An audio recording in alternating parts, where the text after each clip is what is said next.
What is happening, Dolphins fans, and welcome to another episode of the Fins Tailgate with your host, El Capitan. Tonight, on the tailgate party that never seems to stop, we're going to do another episode. We're going to go into the safety groups. We're going to go ahead and break down the final 53-man roster cuts, the bubble guys. This has been another episode of a series of episodes we've been doing heading into the 53-man roster cuts. Go back and watch the others, the running backs, the O-line, tight ends, wide receivers. Just did the, what was it? Oh, cornerbacks, second part. This is like a two-part series, the cornerbacks and safeties, because it's a DB room, right? But you can only carry so many guys. And now that we've had our first preseason game, we're going to get into some of the ways some of these guys performed and break down who we think is going to make the safeties. For the Dolphins carried only 4 safeties last year, so we're going to go ahead and work off the assumption that they're only going to carry 4 again. Now, there's a little twist to that. If you listen to the cornerbacks episode, you would know what I'm talking about when we're talking about one of these players here. So we'll see how it shakes out. But before we get in, if you're watching on YouTube, hit the like button, subscribe, become a member, support the channel, all that good stuff. If you guys are listening on Twitter or Twitch or Apple Music or Spotify, guys, go to tftgnetwork.com, get to the site, all kinds of cool merch. Find us on YouTube through the website and get plugged into the community. Links to the Twitter accounts. Follow us on Twitter. Become a part of the big family we got on here. We're over 6,000 on YouTube, over 7,000 on Twitter. So we've been growing. Let's continue the growth and get in. And at the end of the video, leave a comment. Let me know what you guys think. And, it's an easy way to respond. So first things first, we talked about the 53-man roster early projection a couple months back. If you listened to the last episode, you heard me talk about it again. We also discussed Tua and Hill's contracts and what we were made privy to up to that point and what we projected to happen with the information we've been given, and we were right all along. So go back and listen to that episode back in May on YouTube. It's found on the website as well. And we also projected the DB room, and I had my projections back then. I now have a different projection today with everything coming out at camp after the preseason game, all that stuff. But let's go ahead and race through these guys quickly. Javon Holland, obviously making the roster. He is the Dolphins' #1 safety in a contract year. He's going to look to do everything and anything to make this the pinnacle of his career. And good. I mean, second-round draft pick. We got him from the Northeast out there, and he's been good.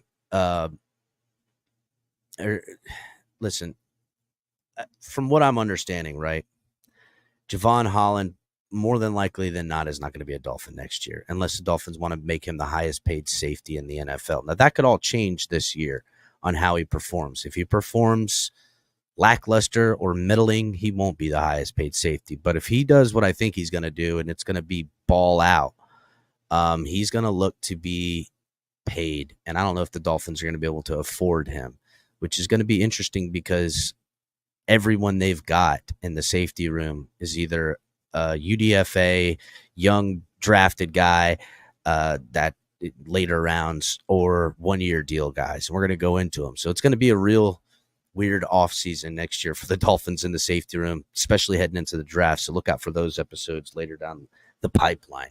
But in the meantime, Javon Holland, clearly safety #1 in this house. And, when I make the assumption that Javon asking for the bag has him exiting the Dolphins, it's because the Dolphins get on a cheap one-year deal their next guy that's definitely making his football team, Jordan Poyer, ex-Bills, Pro Bowler, been to the Pro Bowl multiple years, great football player, still got gas in the tank. And to me, he's been a leader. He does have a thumb injury right now, so wasn't in the preseason game and wouldn't have played anyhow, and hasn't been practicing. Has a little bit of a thumb injury. But, we know what he's capable of. We've seen him against the Dolphins playing for the Bills, and he's effective and good. and feisty. And he talked about that in camp, about bringing back a level of feistiness here to Miami and wanting that to be the identity on defense. So Jordan Poyer, solid. So right now we got 2 out of the 4 done. Javon Holland, Jordan Poyer. Next guy who the Dolphins got here, I can't remember when. It feels like he's always been with the football team, but Campbell. I mean, Elijah Campbell, special teams guy, rotation guy, been with the Dolphins a little bit now. I mean, he's just good, dude. He's a solid football player. Can play some slot. They've had him out on the boundary in certain situations. Dynamic, strong, always, every time he comes into the game, you never notice him for the wrong reasons. You're always noticing like, oh, dang, that was Campbell, made a big hit there. So to me, Campbell is the 3rd guy making this list. So let's get into what I perceive to be the bubble guys, the dudes that are fighting over the 4th and final remaining spot, right? Now, first guy coming up here was a guy we seen the other day in the preseason game. Free agent signing, Marcus Maye. Now, this guy, Marcus Maye, was a 2nd-round pick out of the Jets, out of Florida. And he's been playing in the NFL for a little bit. He was on the Saints the last 2 seasons. He ended up sustaining a season injury, shoulder injury, that kept him, out the rest of the year last year, which is how he ended up a free agent. Dolphins decide to pick him up. And, this is his 4th home. He's a journeyman. But Marcus Maye is still a guy what you're getting with, right? Solid rotational dude. I think Elijah Campbell, I like head and shoulders over Marcus Maye, but I know Marcus Maye can lay the boom too. We've seen him do it. But as a free agent signing, 1-year deal, he's not guaranteed anything as far as you're on this roster. He's got to prove that he can keep guys off of this roster. And we're going to get back to Marcus Maye, who did play. I think he had 5 tackles, 2 of them solo in the preseason opener against the Falcons. But this next guy, who, if you guys remember way back when we were breaking down the draft picks right around the draft time, this was a guy I was pretty stoked about, the Cal product, Patrick McMorris. Dolphins select him in the 6th round. So anytime you're drafted, even in the low rounds, you're given a little bit of, slack in the terms that they're going to give you opportunities. They want a guy like Patrick McMorris to be competing with a Marcus Maye that's brought in. They're not giving you anything as far as, hey, if you can't do what the seasoned veteran can do and, prove to have more upside to take his job, then we're going to go with him. And maybe you'll be invited back on the practice squad. But Patrick McMorris got tons of play. Now, he spent his first 5 years at San Diego State, and then he transferred over to Cal, where he had 90 tackles, an interception, 8 pass defenses, 2 forced fumbles, and 2 fumble recoveries at Cal. And I'll tell you what, he did not disappoint with the Dolphins. He stacked up. They played him a lot at the safety position with, the first 3 guys, Campbell and Holland and Poyer, not playing. He got a lot of playing time. And Patrick McMorris in that preseason game was everywhere. He had 8 total tackles, 7 of them solo, 2 tackles for loss, and he had a pass defense in pass coverage too. Patrick McMorris showed up in a big way. I don't know what the consensus is on the practice field with him and how he's been performing in practice, but I got to imagine the Dolphins, when they're breaking down the film after that game, were saying, look at this kid. He is all over. He is flying all over the place. He is putting in work. Now, we did see some of these other guys, and Mark Perry, who is a TCU guy. He played a little bit in the preseason game. He spent he was in TCU in 2023. He had 58 tackles, and in excuse me, no, he had 58 tackles in 2022 and 84 tackles in 2023, where he had transferred from Colorado. So Mark Perry did have some playing time. He did record 2 tackles, one of them being a solo tackle. A little bit on him. He still has a lot to show, considering the 6th round draft pick, Patrick McMorris, how his showing was. I don't see how at this juncture Mark Perry can overtake the two of them, but the book isn't written yet, right? Next guy coming up on here is Jordan Colbert, Rhode Island kid. He got some play time in the preseason opener as well. I like his upside, right? I would like to see him come back to the practice squad, and he's probably a guy that will clear. He had all kinds of stats, man. He had, fumble return for a touchdown back there. He had pass defenses, all kinds of stuff for Rhode Island. I mean, he was all over the board. We know they don't play top tier position, but he did get some play time and was able to get, I think, let me see what it was again. 3 tackles, 2 of them solo. So he did have, I remember seeing him in the game again, saying, "Oh, look, there's Colbert out there getting some snaps." He was visible, right? Where to me, Mark Perry was less visible than Colbert. And Patrick McMorris, you'd had to be blind not to see him making plays out there. He was all over the place.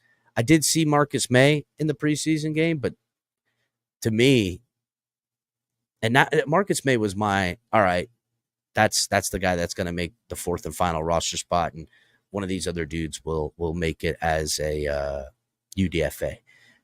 But after Patrick McMorris' performance, and I'm going to be watching him closely, because here's the thing about why they can take the upside of a young guy like McMorris and say goodbye to a Marcus Maye that they signed this offseason. It's because of Nick Needum. Nick Needum could be, the 5th safety while also being the 7th cornerback or the 3rd nickel or backup nickel guy and play a little boundary. It gives the Dolphins a little bit. This is why I find Nick Needum to be extremely valuable. And if you guys were watching the cornerbacks episode, you will see that this is why Nick Needum to me has so much value and will make the roster in the cornerback unit, because it allows them to have a little bit more gamesmanship with playing around with the roster, because Nick Needum being able to play safety allows the Dolphins to take a shot on a young guy who's performing in practice, hopefully, and definitely in the preseason, and Patrick McMorris, 6th rounder, over what perceptively would be a 2nd round pick from a couple years back that is journeyman and hasn't been able to make it work, but we know he has game experience, knows what it takes to be a professional, and a guy that if it was a break glass in case of emergency wouldn't be a bad signing at all. But you can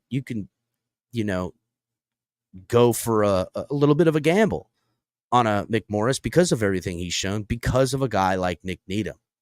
And that's why, to me, there's so much value in these types of players, because of how you have to manipulate the roster. Now, does Marcus Maye clear waivers and make it back to the practice squad? Do they go the other route and see if McMorris can clear waivers?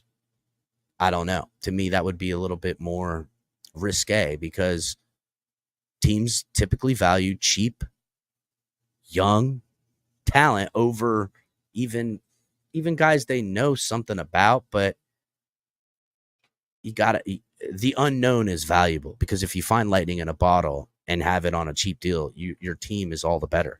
And that's ultimately how it goes. You need to make sure that the bottom tier of your roster, the 4th guy in your safety room, has to measure up in a way that can help you win football games at the end of the day. So, well, it's an interesting thing to look at from here on out.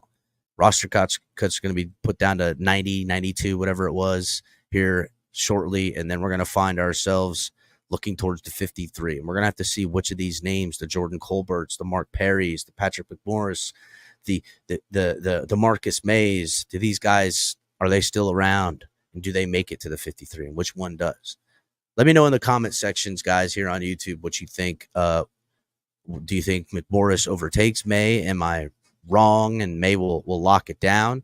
Do you like guys like Colbert or Perry to overtake and come out of nowhere and be a dark horse? If you guys are listening on podcasts or anywhere else, come over to YouTube again, hit the like button, subscribe. Let me know what you guys think in the comment sections, and